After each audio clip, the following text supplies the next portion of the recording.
The husband gave flowers, not gold, for Mother's Day. His wife and her mother tried to break him, but he rose stronger than ever. Ever had your mother-in-law sob, "You're cheap," while your wife glares at you like you kicked her damn dog, all over a bouquet of flowers you spent an hour picking? Picture this, bros. You're standing there, hands dirty from work, thinking you've done something solid, and bam, she's crying, your wife's pissed, and it's all because you didn't drop $1,000 on a necklace for a woman who didn't even raise you. What if she's demanding diamonds like she birthed you, but you're just the guy who married her daughter? That's the knife twist, dudes. When the family you signed up for starts acting like you're their personal ATM. What's good, bros? Welcome back to Alpha Talk. It's your boy, and this one's a straight-up gut punch. We're diving headfirst into family wars, loyalty tests, and a man clawing his way out of the quicksand of guilt trips and tantrums. This ain't no fairy tale, it's a freight train of real life, and you're going to feel every jolt. Stick with me, because this story's got betrayal, backbone, and a rise that'll hit you square in the chest. Let me set the stage. Meet Mike. He's 38, a mechanic with grease under his nails and a past as an ex-wrestler. Guy's got a garage packed with tools, a mutt named Rusty who'd take a bullet for him, and a marriage he thought was rock solid. He's the kind of dude who fixes what's broken. Cars, fights, whatever, and he figured he'd locked down a life worth living, but he's about to go from peacekeeper to renegade, and the fallout's going to shake the ground under his boots. You won't see the twist coming, bros, but when it hits, you'll be nodding like, hell yeah, I'd do the same. Here's the snapshot before it all goes down. Mike's in his garage, wrenching on a carburetor, the hum of classic rock buzzing through the speakers. His wife's in the house, laughing on the phone with her mom, and for a second, it's perfect. The sun's dipping low, Rusty's sprawled out, chewing a rawhide, and Mike's got that quiet grin, like he's got the world by the tail. That's the calm, dudes, the peak before the storm brews and the cliff drops out from under him. Mother's Day is creeping up, and what starts as a simple plan is about to turn into a war zone.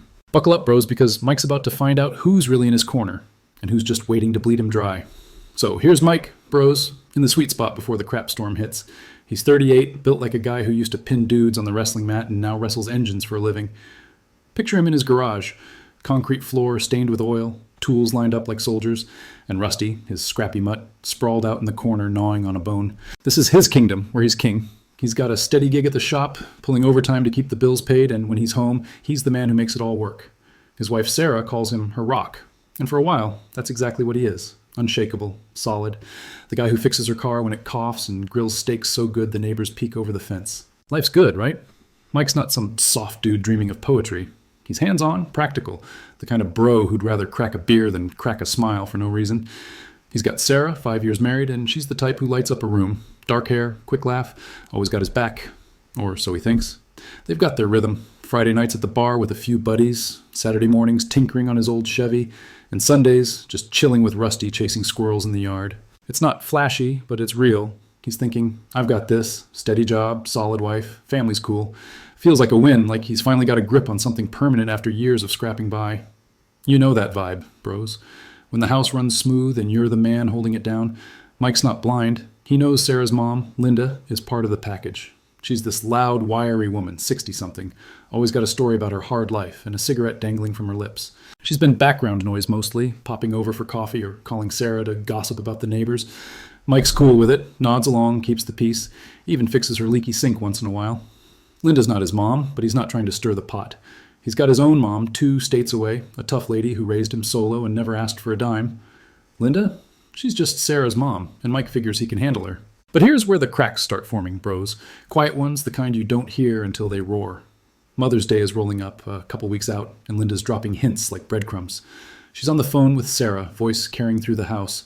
Oh, my friend Carol got a necklace from her son-in-law. Real nice, gold chain, you know.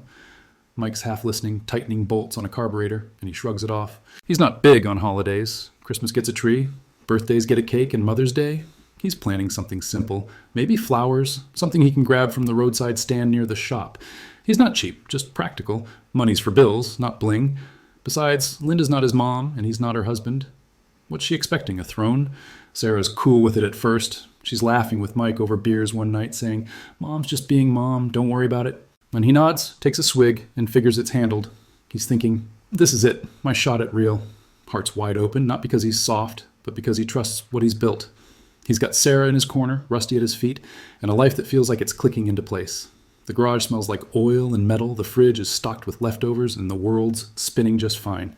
He's not some sucker dreaming of perfection. He's a man who's earned his peace. But peace? It's a mirage when someone's got their hand out, bros. Linda's hints aren't stopping. She's texting Sarah now. Little jabs like, "Hope Mike's got something special planned. I deserve it after all I've done." Sarah's still brushing it off, but there's a shift.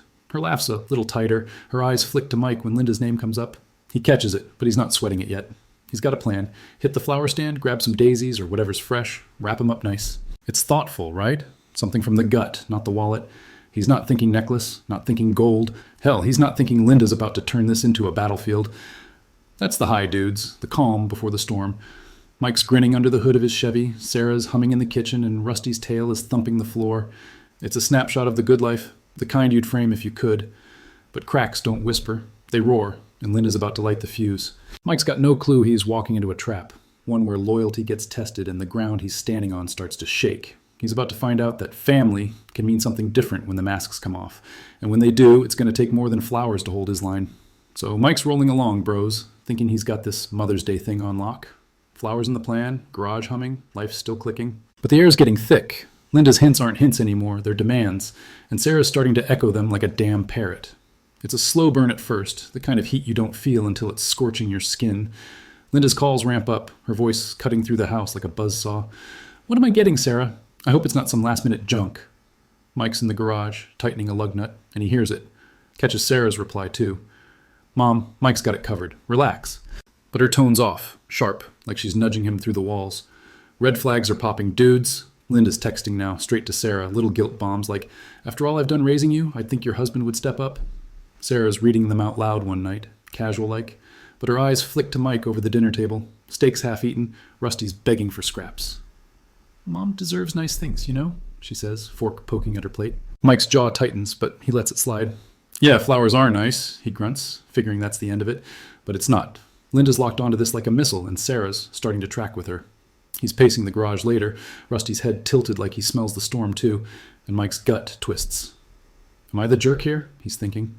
"She's not my mom? Why is this my load?" The days tick down, and the pressure's cranking up. Linda's dropping lines like, "My friend Carol's son-in-law got her a necklace. Real classy guy." Mike's at the shop, elbow deep in an engine, and Sarah calls him mid-shift. Mom's asking again, "What's the plan?" He's sweaty, grease-streaked, and he snaps. "Flowers. Like I said, it's handled." There's a pause, then Sarah's voice goes cool. "She's expecting more, Mike." He hangs up, wipes his hands, and feels that first crack widen. He's ignoring it, bros, clinging to the ghost of that harmony he had, telling himself it's just Linda being Linda, Sarah'll get over it. But deep down, he knows, this ain't about flowers anymore. Mother's Day hits, and Mike's ready, or so he thinks. He's up early, hits the roadside stand by the shop, grabs a bundle of daisies and some red thing the guy calls carnations, wraps them in brown paper, ties it with twine, takes him an hour, hand steady like he's building a carburetor. It's not gold, but it's from the gut, something real.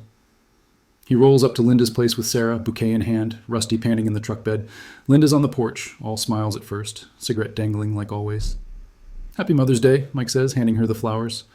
Her face shifts, smile drops, eyes narrow. She peels back the paper, stares at the blooms like they're weeds pulled from a ditch.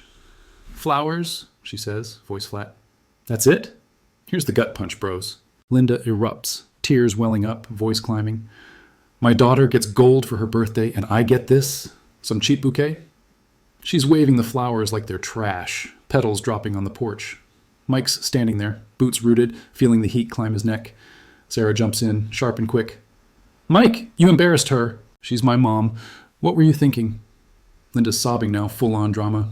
"I raised her alone, and this is the thanks I get?" Mike's head's spinning. 6 years of playing nice, fixing sinks, nodding through her rants, and now he's the villain over daisies? He's in her face, voice low but cracking. "Explain this to me, Linda. You're not my wife, not my mom. Why is this on me?" She sneers through tears. "Because you're supposed to care, you cheap bastard." The twist hits hard, dudes. Sarah's not backing him. She's doubling down. "You should have bought the necklace, Mike," she says, arms crossed, eyes cold as steel. "It's not about the money, it's respect." Respect? Mike's brain's on fire. Respect for what? Bleeding his paycheck for a woman who's never said thanks? He's cornered in Linda's kitchen, linoleum sticky under his boots, the bouquet dumped on the counter like evidence. Linda's wailing, Sarah's glaring, and Mike's the bad guy in his own damn life. Rage floods him. 6 years of towing the line torched in 10 minutes. He's shaking, fists clenched, heart hammering like a war drum. "I'm not your bank," he growls, voice cutting through her sobs. "I did something real. Deal with it." Bros, this is the knife, twisted deep. Linda's playing the victim, Sarah's picking sides, and Mike's standing there watching his world burn. He's thinking, is it me? Am I losing her? But it's not doubt anymore, it's fury. He storms out, screen door slamming, Rusty barking from the truck. Sarah yells after him, "You're making this worse!" But he's done listening. He peels out, tires spitting gravel and the air's thick with betrayal. He's not just mad, he's gutted, bros. The woman he called his rock is siding with a guilt trip over him, and Linda's turned a bouquet into a declaration of war. He's driving blind, knuckles white on the wheel, replaying it all. Her sneer, Sarah's ice, the flowers he thought meant something. It's rock bottom, dudes, and he's bleeding fire. This is the trap. Guilt trips and double teams, the kind of mess that'd break a lesser man. Mike's not folding yet, but he's teetering. 6 years of loyalty, and he's the sucker holding wilted daisies. The garage is calling, Rusty's waiting, and the storm's still raging in his chest. He's not sure what's next, but one thing's clear. He's done playing nice. Watch him, bros, because this is where the fuse burns out and the explosion's about to flip the whole damn script. Mike's had it, bros. That kitchen showdown with Linda's crocodile tears and Sarah's cold betrayal. That's the line in the sand. He's done. He's barreling down the road, truck engine growling, Rusty's ears flapping in the wind, and the rage is still pumping through him like jet fuel. He slams the steering wheel, muttering, "I'm not their damn bank." And it's not just words, it's a vow.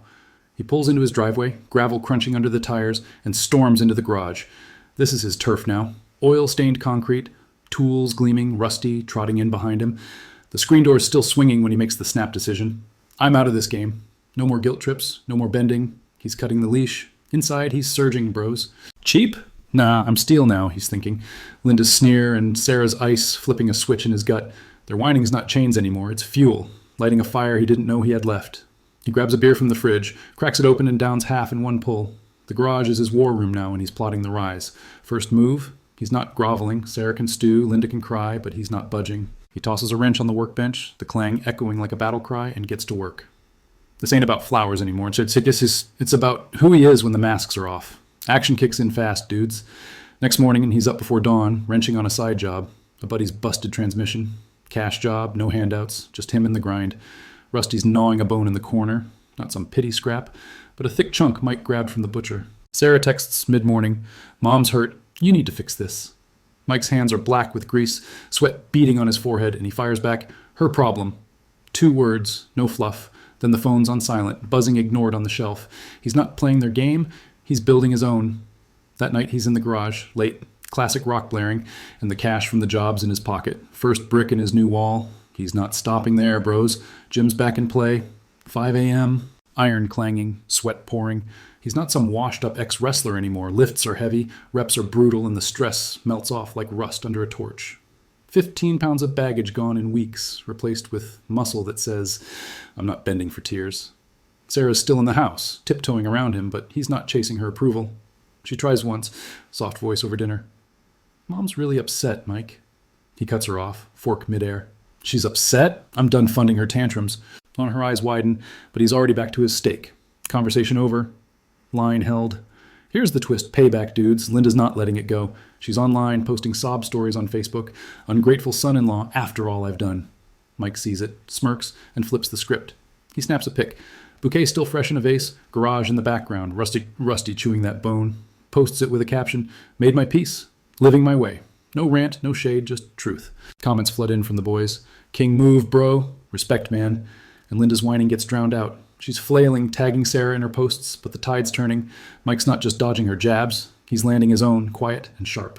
The real rise hits now. Bros. Sarah's softening, cornered by her own play. One night, she's in the kitchen, dishes clinking, and mutters, "Maybe Mom overreacted." Mike's leaning on the counter, beer in hand, and doesn't blink. "Maybe. She did. And you picked her." It's not cruel, just fact, and Sarah's got no comeback. Too late for half measures. He's set, unshakable. Side hustles picking up, fixing bikes, cars, whatever rolls in, and the cash is flowing, not bleeding out to Linda's demands. Poker night with the boys rolls around, and Mike's not the ghost in the corner anymore. He's the ace, laughing loud, dealing the cards. Rusty's riding shotgun in the truck now, windows down, and the garage is a fortress, not a fallback. This is the alpha core, dudes. He's not just up, he's untouchable. No begging, no regrets, just Mike, reborn from the ashes of that Mother's Day mess. Linda's still out there, sulking, but she's history to him. Sarah's adjusting, learning the new rules, and Mike's not waiting for her to catch up. He's not groveling for peace. He's forging it, piece by piece, on his terms. The gym's his church, the garage, his empire, and every wrench he turns is a middle finger to the guilt they tried to chain him with. This is it, he's thinking, wiping sweat off his brow, when a man says enough and builds his own damn castle. Commentary time, bros. This is where it clicks. Mike didn't fold under the double team. He flipped it. Linda wanted a servant, Sarah wanted a pushover, but he said no and meant it. That's the steel, the grit that turns a sucker into a savage. He's not yelling it from the rooftops. He's living it, quiet and hard, letting the results do the talking. The boys at poker night slap his back, the cash stacks up, and Rusty's tail thumps like a drum roll. This ain't about revenge. It's about rising, about owning your ground when the world tries to yank it out from under you. Mike's not looking back, dudes. The garage smells like oil and victory. The gym's iron feels like home, and Sarah's either with him or she's not. He's not begging her to decide. Linda's tears? They're dust in the wind, and he's the storm blowing through. This is when you see it clear. A man doesn't break under pressure. He forges something stronger. Mike's not just surviving this. He's thriving, and every step he takes is a brick in a wall no one's knocking down. Watch him, bros, because this is what happens when you cut the leash and build your empire. So here's where Mike lands, bros, on top, unshaken, living free. He's jacked now, arms thick from the gym, garage humming with side jobs, and Rusty's riding shotgun in the truck, tongue out, tail thumping. The man's bank account's fat again, not bleeding out to Linda's demands, but stacked from his own grind. He's not just back, he's better, a king in his own castle, no apologies needed. Linda, she's broke, dumped by her own drama, texting Sarah sob stories that go unanswered. She's begging via Facebook now. Miss my family. But Mike doesn't blink. Sarah's quiet, adjusting to the new rules, balance shifting back his way. She's in the kitchen one night, muttering, "Mom's a mess," and Mike just shrugs. Her mess, not mine. Checkmate. Here's the twist end, dudes. Linda's friend with the necklace. Turns out her classy son-in-law was a deadbeat. Divorced, broke, and that gold chain's pawned for rent. Mike's bouquet. Still kicking in a vase on his workbench, outlasting her bling like a middle finger from fate. He's not gloating, just living, while Linda's whining fades to static. The boys at poker night toast him. To Mike, didn't bend, didn't break. And he grins, dealing the next hand. That's the outcome, us bros. He's ripped, free, and untouchable, while the takers are left scrambling in the dust. Now the truth bomb. Listen up. You're not their wallet or their doormat. Own your worth, set your line, and hold it. Linda wanted a servant, Sarah wanted a pushover, but Mike said no and built his empire instead. Gut advice? Spot the snakes, cut 'em loose, rise alone. That's power, not groveling. Mike didn't bow. He broke the cycle, turned guilt into grit, and came out steel. You don't owe anyone your soul, bros, especially not the ones who'd bleed you dry and call it love. Final hit. Salute to Mike. He didn't just survive the fire, he walked out forged in it, a man who turned their game into his throne. Linda's a ghost now, haunting her own wreckage, while Mike's out here ruling the ashes. This is the line, bros. Cross it like he did, and you're unstoppable. Drop your take below. Could you rise like that? Smash that, like if it hit you hard, share it with the crew, and let's keep Alpha Talk rolling. This one's done, dudes. No encore needed, just a king standing tall.